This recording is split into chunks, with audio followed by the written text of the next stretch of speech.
प्रथम थर भोट देवार अनुभूति स्मृति होई रही थाए मन पकाइले खूब खुशी लगे।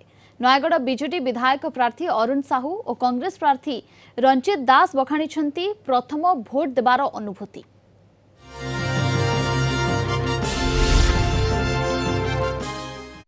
प्रथम थर मो पे गोटे अति सुखद मुहूर्त थिला, गोटे आग्रह थिला केमिति भोट दिया जाए। से बैलेट पेपर दिया हेतला, भोट बाक्स भितर भोट बाक्स जो थुआई से केमिति भोट कागज नहीं जीव, केमिति स्टाम्प बाड़ेब, ताकू केमिति भांगी पकेब, भारी भल लगुला, भारी खुशी लगिला।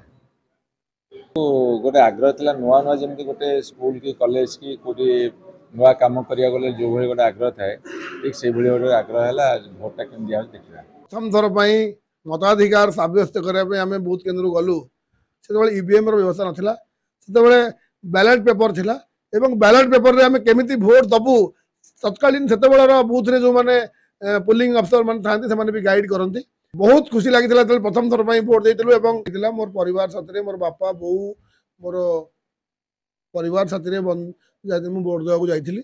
से मन पड़ा भारत वर्षर पूर्वतन प्रधानमंत्री भारत रत्न राजीव गांधी जो ऐतिहासिक वैप्लविक निष्पत्ति नहीं संविधान संशोधन करी ए देशर 18 वर्षर वयस्क युवक मानक युवक युवती मानक भोट दबार अधिकार जो देथिले, निश्चित भाव में आज दिन में भी आम मन पकड़ा उचित।